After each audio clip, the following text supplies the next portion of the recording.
Welcome back to J Rock Therapy. I'm glad you joined me today. For today's Mental Health and Wellness Monday, I want to talk about suffering. Wow, that doesn't sound very exciting, interesting, motivating, or inspirational, J Rock. What are you doing on here? Well, I want to talk to you about suffering because one of my mentors during grad school, his name is Frank Cohn, he said to me during supervision one day, he said, I think in a large part, and I'm paraphrasing, but he basically said, I think that our work as therapists and psychologists and psychiatrists and anyone in the mental health and wellness field is to help reduce suffering. And when I think about the word suffering, you may wonder, what does that mean? In my estimation, I think that in life, pain is inevitable. At some point, there will be pain, there will be discomfort, but to a great extent, suffering, I think, becomes optional. And no, I don't mean that if you're going through something or if you're in one of the stages of grief or if you are having challenges in your life that you're choosing it. I'm not implying that at all. As a matter of fact, I think that's a very shaming kind of idea that somehow you've chosen this challenge and you're drawing it to you, you're bringing it to you. I mean, if that's the case, then if you look throughout human history, her story, our story, there's suffering interwoven like a fabric, like a well-woven tapestry. It's a part of the experience. But the pain, in addition, the pain is inevitable, but the suffering becomes optional to the extent that, okay, so what do we mean by suffering?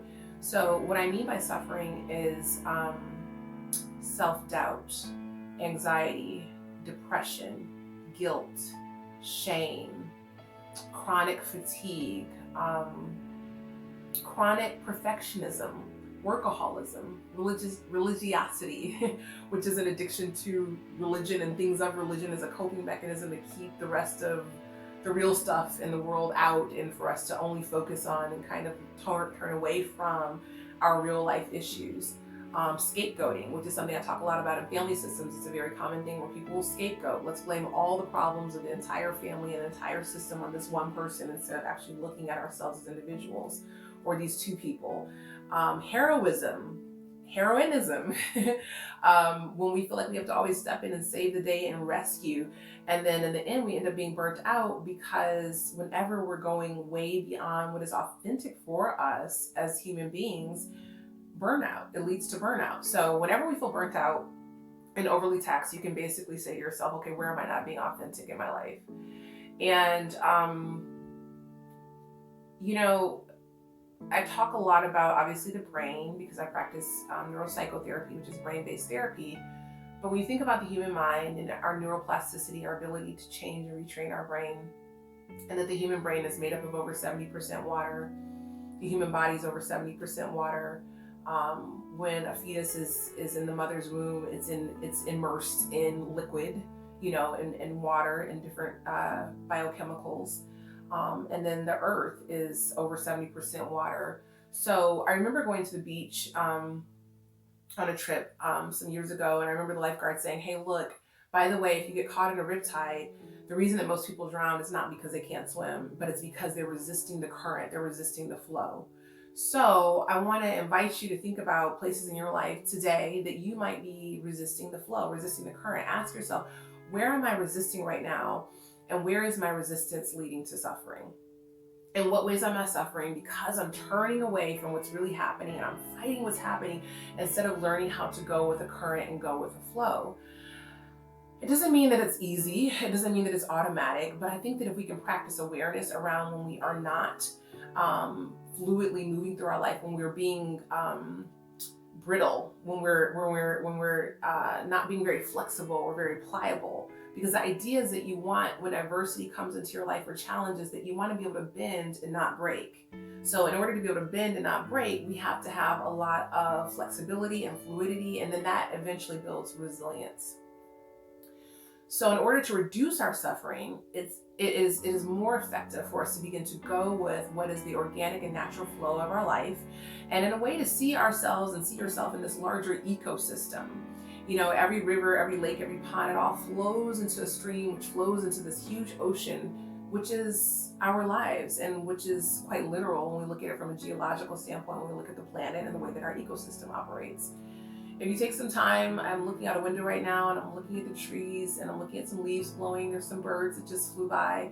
If you take a time to observe the stillness of nature and the rhythm of nature, and you realize that you're one with nature and you're a part of this bigger ecosystem, it can bring comfort to your mind and your heart and to your daily mindfulness practice, your daily life practice, and realizing that if I can get into a flow, I won't have to try so hard, and I won't have to strive so hard to be more, do more, earn respect, earn titles, get more alphabets behind my name or whatever they are. And there's nothing wrong with any of those things, by the way. It's just that if they inform our identity and they inform our level of peace, or our level of insecurity, or our level of security versus our level of suffering, or our level of contentment, then perhaps we've given those things too much weight in our lives. So think about ways that you can reduce suffering in your life. Think about ways that you can let go of the need to control a situation, a circumstance, or another person. Because the only thing and the only person, the only circumstance that you can really control is the circumstance of your heart and your mind. Everything else is up to the rest of humanity and the rest of creation. So we can absolutely monitor how we respond and how we react. And offer yourself some sips of self-compassion, as I often say. And if you have responded to something in a way that you feel like is lacking the way that you would have really liked to show up, maybe you feel like you overreacted, just give yourself some grace. I did what I could in that moment, but in the next moment, perhaps I'll do differently. Perhaps I'll do better. Perhaps I'll lean into love and lean into understanding and seek to understand and not to be understood. Sometimes the angriest person in the room is the person that's suffering the most. So the loudest person in the room, sometimes, whether they're loud and gregarious and charismatic, or whether they're loud and filled with rage and anger and criticism and discontentment, is often the person that is suffering the most in the room. And so as you're interfacing with people throughout your day, as you're going through your work day, through your home day, whatever it is, just be thinking about ways that I can reduce suffering. Where are areas in my life that I am resisting, and where can I lean in to find more contentment and really be the change that I want to see in the world? You might remember hearing that you must become the change that you want to see in the world. So instead of pointing at this person or pointing at that person, no matter what has been done in your life, honestly, none of it's personal, because we're all living out of our own set of lenses and out of our own conditioning and out of our own programming.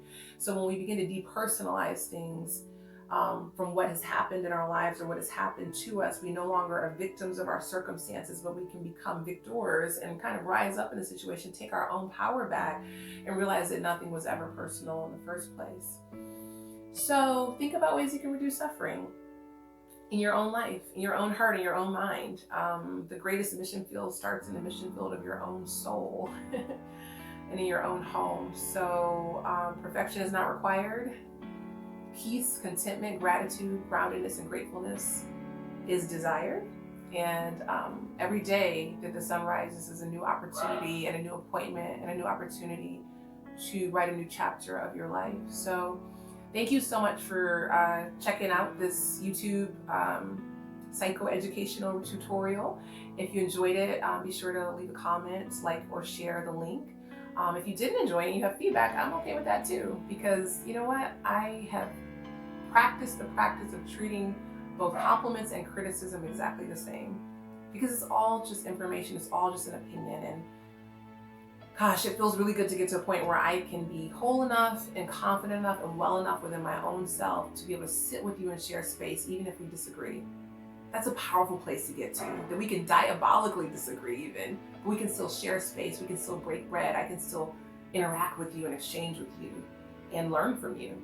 So as I always say, be kind to yourself and to those around you. And I look forward to talking with you again. Thanks for checking out J-Rock Therapy today. Rock your healing, rock your recovery, rock your story, rock your life. And remember that I believe in you and your ability to succeed. Take care of yourself, be kind to yourself and those around you.